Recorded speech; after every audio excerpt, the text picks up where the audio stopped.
Hello, everybody. This is Jeffrey Herrick again with the Park Bench websites doing another interview.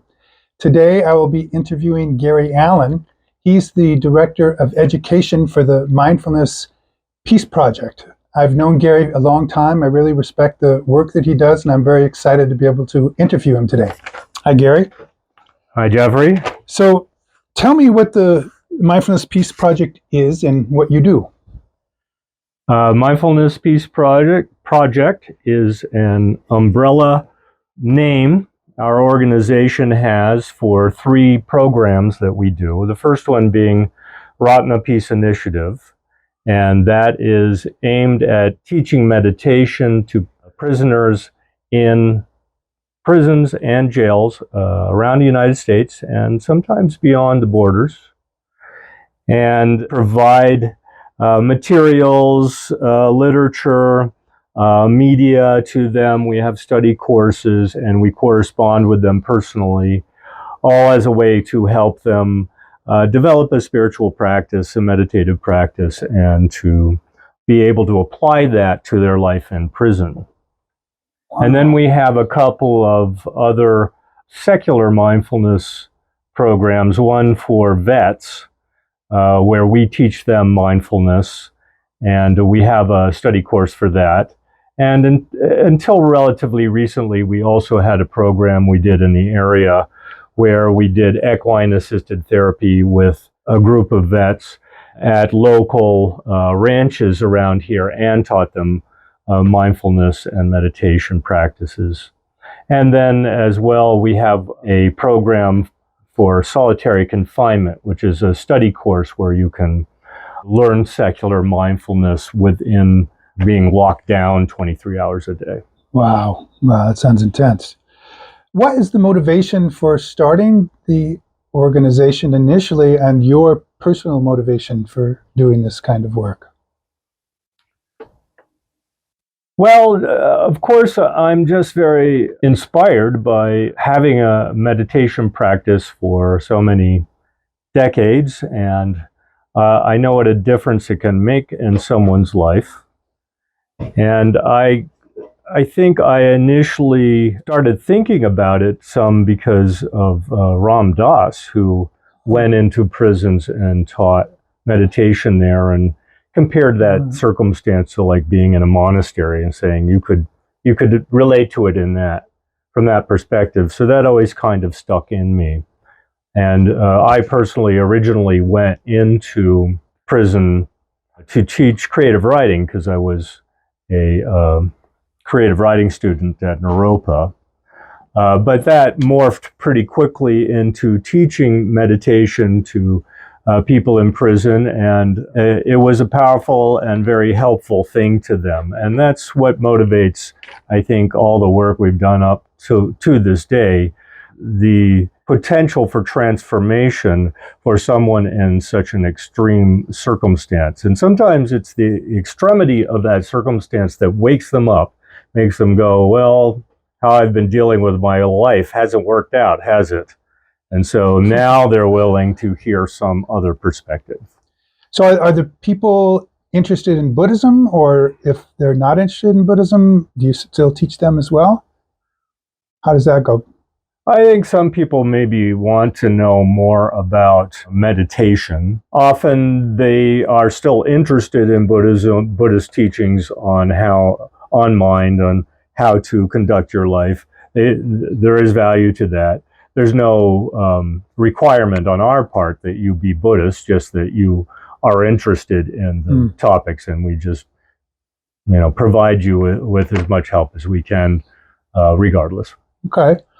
So is the goal to just help individuals deal with their mind in prison, or is there maybe a larger societal problem that you're addressing in this, or how would you? Well, I think so. It's very small, and it is very, and almost has to be very individual. There's close to 2 million people imprisoned in the United States on any day of the year. And it is this vast institutional world that many, many people are trapped in one way or another. So there's there's also a lot of unhealthiness to prisons. They're not necessarily full of the finest people that you could meet, and they're full of all kinds of problems. They're a very extreme situation, and the United States imprisons more people, more of its population, by 3 or 4 times than even somebody like China. Wow. I mean, we're at the top of the world in imprisonment. So while what we do is not going to change the whole institutional thing, it does make a lot of difference to people on the ground, because when one person starts to become calmer and clearer and more less selfish and more selfless toward the people around him or her, then that affects them. So there is that social effect. Maybe less likely to commit the same crime when they get out and have to go back to prison. Yes, that's also a concern, something we'd like to help them uproot in themselves if we can. Well, you drive a long way, I know, to go to these prisons and teach and do these. Can you give us just a little clip of your experience, maybe a particularly unique experience that happened to you while doing this kind of work? Or just give a general description of what it's like. Long drive, wait. Yeah, have to do a long. You have where we are in Boulder. We're not particularly near a lot of prisons, and the ones that are nearby are not entirely. Maybe it was most of the prisons that we visit are a couple of hours one way drive away. So there's that weight on the volunteer who has to go and do that. And often we go to 2 prisons on like a Saturday. We have to get up early and make the drive. Yes. But I say, and you have the whole thing of getting through the prison security, and it's not unusual. You've been going to prison every Thursday night for 5 years or something, and then there's a guy sitting there, and he says, well, I don't know who you are, and you're not on the list, and they don't put you in. Right? Wow. So most of the problem is just, getting into the prison. But being in the group is the easy part, because that's fun. And that's where you're really relating to people, and you're helping them with their minds, you're helping them understand. And I think all of us who have been doing this kind of work for a long time, it always raises our spirits.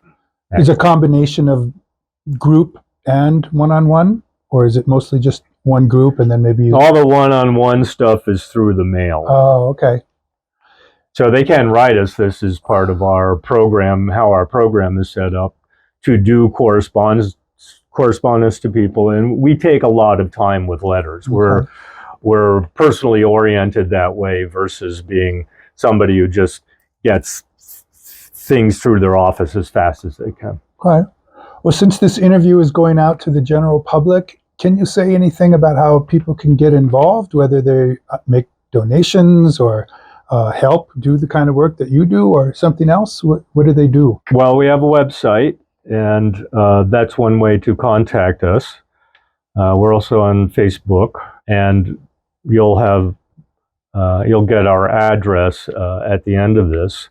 And the address is very helpful and important if you know anyone incarcerated who might benefit or might be interested. All they need is our address, and they can write us, and then we'll provide whatever we can free of charge. So that's a basic help that you can offer to people this way. Also, vets who have some kind of struggle can contact us as well, or vets in prison, because there's a lot of them in prison too. And then if you have a background in Buddhism and long-time meditation practice, you could consider being a volunteer. And we do facilitate people getting into the prison system and working in situations with Buddhist groups.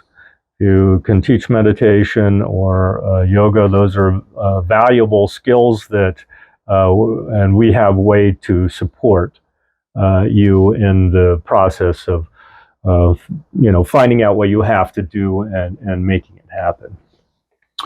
Okay, wow. Well, it's really incredible work. I thank you personally for doing this kind of work.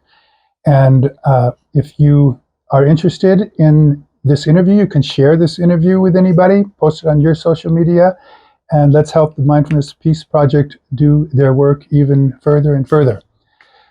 So thank you for watching today. Again, this is Jeffrey Herrick. I'm the owner of Herrick Real Estate in Denver, and I'm running and sponsoring these park bench websites and interviews, and I thank you for watching. Take care.